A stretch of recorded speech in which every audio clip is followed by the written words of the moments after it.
finally we can last thing we'll get into is our topic of the week, which was Spider-Man No Way Home. So you can you go ahead and get your thoughts. Like what'd you think? Um, Before I give my thoughts, like y'all aren't ready for Matt's take. That's all. Oh, D, Y'all off are that. not It's not even ready like for that. this take. What did I think about it? I thought, you know what? I thought it was the best MCU film that we've gotten personally. I want to see it again. I think I want to see it again, especially now that like the hype has calmed down a little bit, so it might be easier to get some seats. Um, but I want to see it again, and I'm just like, bro, Willem Dafoe as Green Goblin, like it's like he hasn't even lost a step. You know what I mean? Mhm. Like it was his performance was just so good. Um, I wish this is going back to the Tobey Maguire days. I wish that they had found a way to give him waves just to kind of be faithful to the comic book and the 90s cartoon. The memes would have loved it. You know what I mean? But like, dude, what can I say, bro? Seeing Tobey Maguire and Andrew Garfield show up on screen, like the theaters and myself just erupted with sheer joy. Um, Shit, man, like it was just it was just cool, bro. And then the other thing too, it's like I don't know. So maybe this also kind of lends itself specifically to this movie, right? But going into Civil War, Homecoming, Far From Home, right? They never truly gave us his Tom Holland's Peter Parker's true origin story. Now, my assumption was like, oh, they're not rehashing this because it's been rebooted so many times. Everybody knows what's up with Spider-Man. And to a certain degree, that was the case, right? It's like they never went into he visited such and such lab, the spider bit him. It was always like Ned being like, yo, so when the spider bit you, blah, blah, blah, blah, right? Like it was always been kind of like dropped here and there to us, like piece by piece through the dialogue, through the exposition, right? Mhm. Um, and then the other thing too is like I went into this thinking Aunt May was already a widow, right? Like she was Right. already a widow. I assumed like there had been an Uncle Ben in the picture.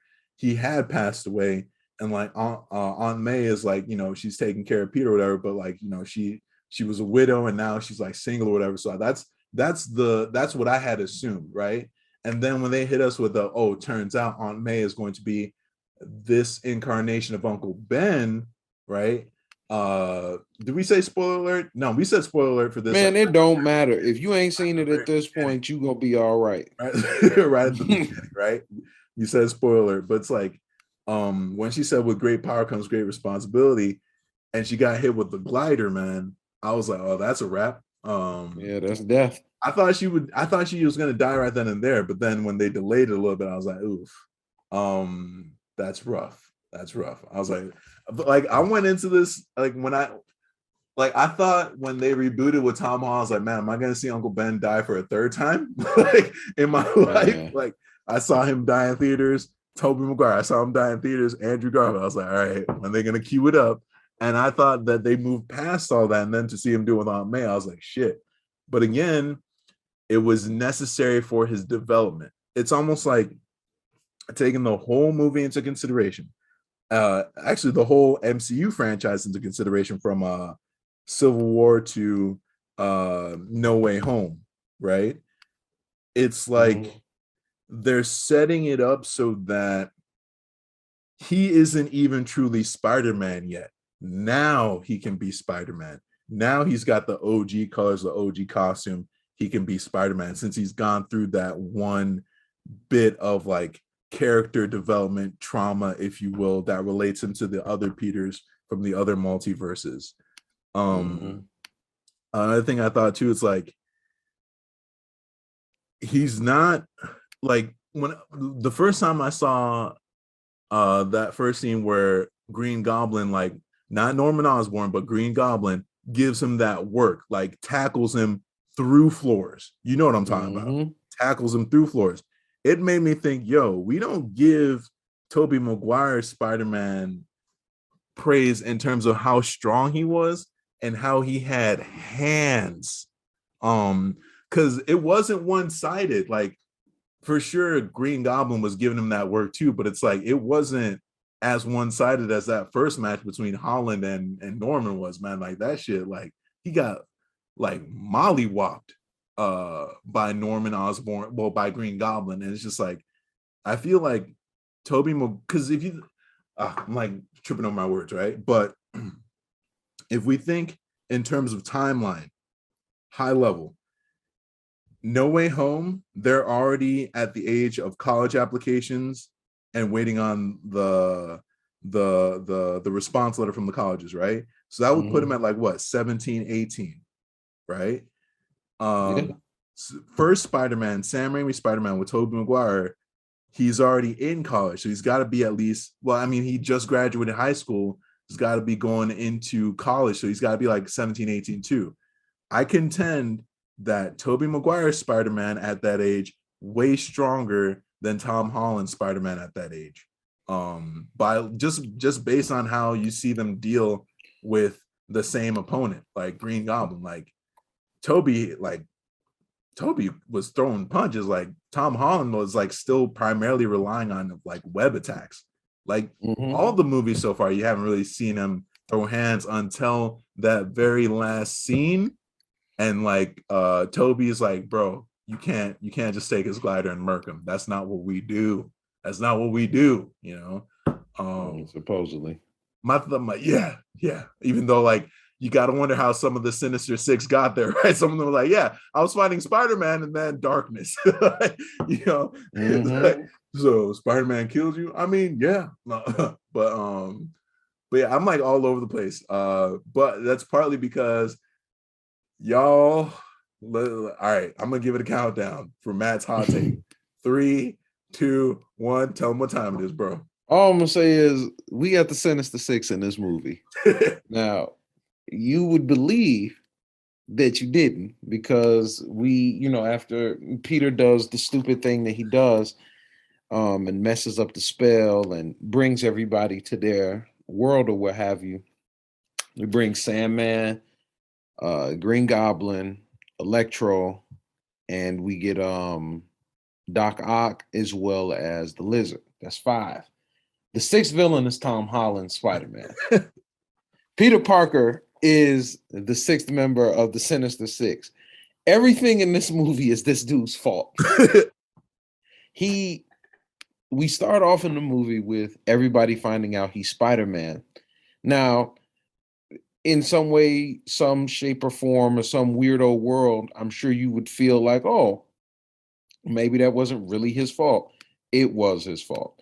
In the movie that he's featured in, I mean, not a movie he's featured in, shit, he's Spider-Man. He's in all of them.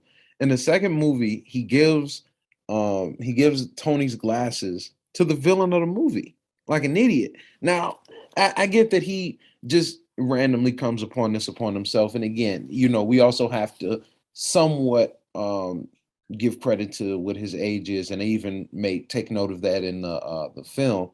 Right. You got to remember he is still a teenager. And your brain isn't even developed until you're like in your 20s or some shit like that. Right. So make that argument too.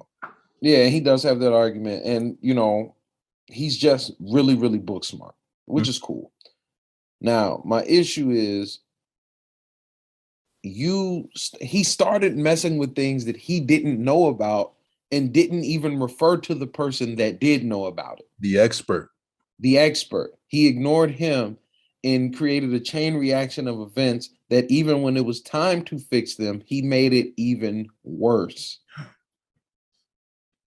And ultimately, between he and his aunt believing that they needed to save these guys that they forcefully brought to this universe away from whatever they were going through, his aunt is killed by the Green Goblin.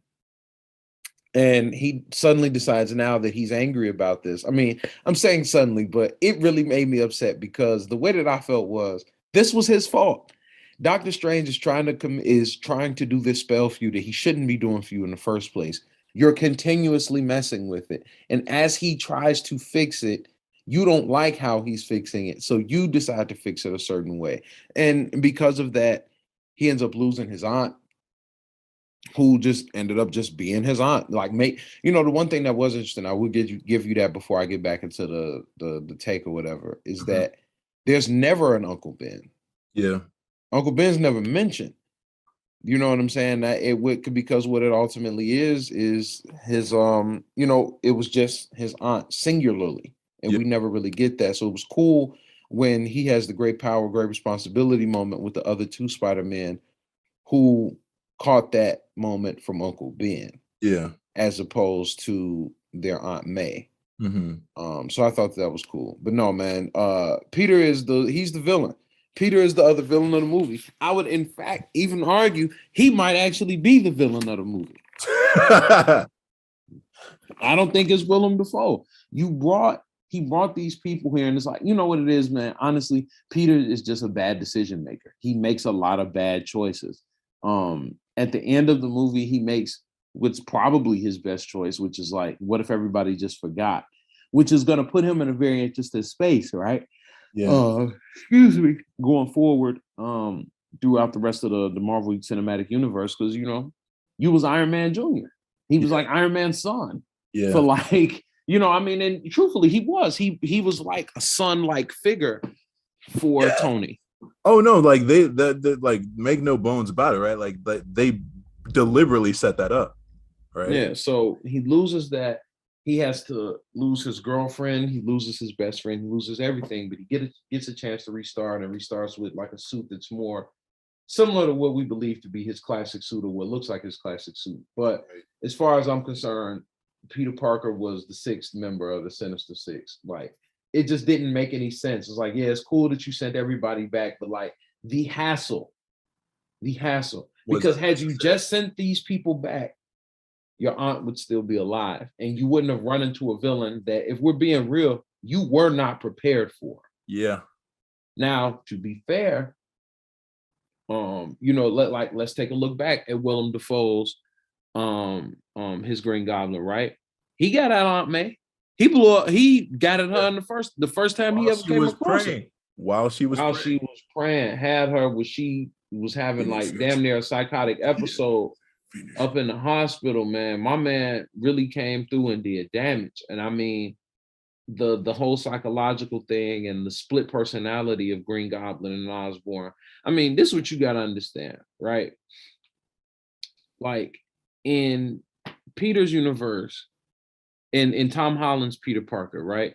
What's the first one? Homecoming? Yep. In Homecoming, a guy gets evaporated on accident. The Vulture shoots some gun at a guy, after a disagreement, and just kind of casually, I thought that was the portal gun. No, Yeah. disintegrates a guy. Yeah. In the first Spider-Man, I believe, came out in 2003, Willem Dafoe turns two guys into dust Yeah. with a grenade behind, them not funding his project. And before that, killed the assistant that was checking in on him after he accidentally got in. Well, not accidentally, he tested the goblin serum on himself. Right? Bro, he killed the man that pressed the button. Yeah, he jumped. Remember, he jumped out the cage, like hands in the air, feet in the air, and just like fucking murked him, like right then and there. Yeah, no, bro, he was bogus. Wild from the start, out of pocket from the start. I'm talking from jump, but yeah, I mean, he dealt with a villain he wasn't ready for. I felt, because again, like you said, everything we seen with Tom Holland Spider-Man, he's never really gotten a real one-on-one fight. He didn't really fist fight Mysterio. He fought those robots more or less, and drones, and he didn't really like hand-to-hand combat have to fight Vulture. He just kind of had to outsmart him. Like shit, even going back to Civil War, right? He didn't even really fist fight Captain America. It was mostly just webs and like moving other objects, right? And also, Captain America's a tough ask of anybody on that team, on any team. And you saw Captain America end up leaving him, holding something. He dropped something on him. It was like, keep it moving, Yeah. little guy. Like, he doesn't really have too many of those moments. So Willem Dafoe's Goblin was his first foray into dealing with an opponent that he's gonna have to deal with straight up. Yeah. with a guy who has powers very similar to him. And, Yeah. he may not be as able to flip off walls and stick to walls and stuff, But but the he's every bit as strength, strong as you are. the strength is real. Yeah, the strength and durability are real. You're right. And, I mean, this guy's laughing through the whole thing, and it was a lot. But ultimately, Peter's a terrible person. He's my second favorite Spider-Man. Honestly, after this, though, he might be my third favorite Spider-Man. He might be down there behind Andrew Garfield because he was really whack for all of that he pulled in this movie. I really cannot. I can't quantify to y'all how much it upset me that this man did the things that he did in this movie. He's the sixth villain. He's the Sinister Sixth villain. He's the villain. That's just what it is. But so then you touched on something that made me think. He's a bad decision maker, right? Mm-hmm. So the idea being, and this is why I think the next trilogy, right? Because they signed on for at least 4 more, right, with Tom Holland, right? The next set of movies, we should get a more classic Spider-Man because of his bad decision making, right? The idea is you make a bad decision, you learn, you don't do that shit again. So it's I'm thinking they go into the next phase for him with okay, he's made this many bad decisions. He should know better at this point. We should have a more mature, fully fleshed out Spider-Man. No longer we're having the blundering. I don't want to call him a buffoon. That's not what I mean. But you get what I'm saying? Ideally he should evolve, right? Now that he's got all these bad decisions out of the way, right? Now that he's got his first car accident out of the way, he should be a better driver. A few things I want to touch on before we close out, right? For one, I like how they gave Andrew Garfield Spider-Man the redemption. Everybody was just yeah, he really needed that win. I feel like everybody had that same. It was my boy really needed that win. He needed to save her, right? For two, it was just fucking Toby on screen was just that was just dope. And then having them all suit up, having them all just going out there the words can't express, right? For three, they kind of redeemed my boy Max Dillon a little bit. Kind of weird how he basically just got his whole body changed, right? Being in a different universe or whatever. But I like how they kind of gave him a redemption style-wise, at least. But then again, it's so this is where I kind of had this thought in my head too. I don't think that I don't think that the villains were necessarily from the movies, if that makes sense. I think it was the same character, same person, but it could have been a slightly alternate universe. Because I have to rewatch the movie, but I feel when I was listening to some of the dialogue when they were getting transported into the underground dungeon at the Sanctum, it sounded like a lot of them had some slightly alternative endings compared to the movies. You know what I mean? I don't know. I might have to watch it again, but I don't think they were exact copies of what we remember, which could explain why Jamie Foxx's Max Dillon in this case looked entirely different. But I'm not 100% sure. They briefly, I forget what the exact explanation is, but they briefly kind of explain just sort of through movie BS why he doesn't look the exact same. He also did say I got my body back, right? Remember he and when he was oh, you guys aren't gonna wonder why I'm butt ass naked or something like that too. Well, yeah, because I was actually talking to somebody else about this right before, earlier today, and what he was saying and what I think is they're from those universes, but Max Dillon, as he said when he was when he was being brought over, he was right on the verge of turning into pure energy. Yeah. Now that could be one of two things. It could be he could have been in some other situation.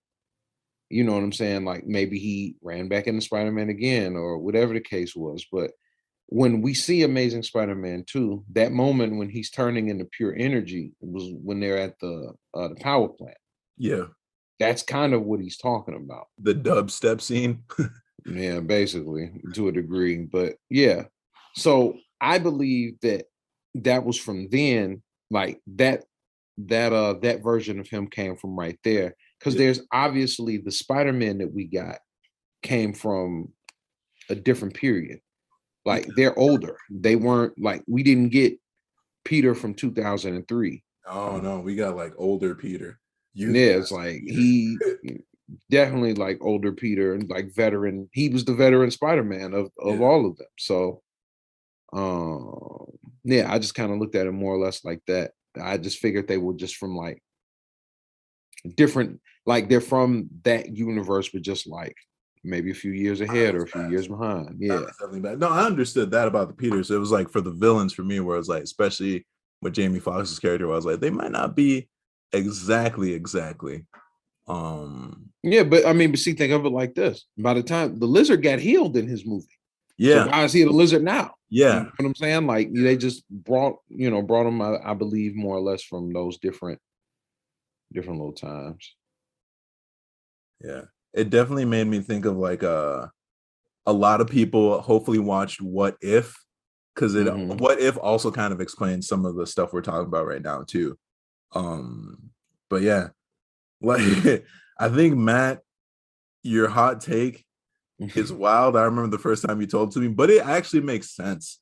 And I think if you couple that with like, okay, going forward, he should be making more responsible decisions, then that completely, like, I feel like we should have like a, like, I feel like this is a movie that kind of cleans his slate up a little bit, if that makes sense. You know what I mean? Like, Hmm. okay, it can't get worse, right? Like he can't be making worse decisions now. Like he literally has a clean slate that now no one knows about him. He can operate as Spider-Man. He can do whatever the fuck else he wants, right? Hmm. There's a whole thing about Venom too, right? Venom's gonna be a problem, but it also kind of ties into the comics too, to a certain degree. And I know Matt and I talked about this offline, right? But like Hmm. you have to remember, especially if you look at the timeline from Civil War in the comics, the Superhero Registration Act, the first dude that Iron Man recruits is Spider-Man, right? So Hmm. Spider-Man reveals his identity to the world, and post Civil War, we now have a world where Spider-Man is a hero, but everybody knows who he is. So, like, if you guys ever read Spider-Man Back in Black, I talked to Matt about that. Uh, it's a wild situation, but basically because of his identity being known now, he has to put the black suit back on and just put a few people in their place. But later on, he then makes a deal with the devil to essentially same thing, get people to forget who he is, forget Peter Parker, so he can go back to having his anonymity as Spider-Man, being that anonymous vigilante. So it kind of mirrors the source material in that sense, right? But no, there are for sure our plot holes, right? But at the end of the day, let's also remember that this is based on comic books. Yeah. But yeah, if you haven't seen Spider-Man No Way Home, not sorry. We said there'd be spoilers. Yeah, and they're gonna be spoilers every week. And I think it's pretty much a good point, probably right here to probably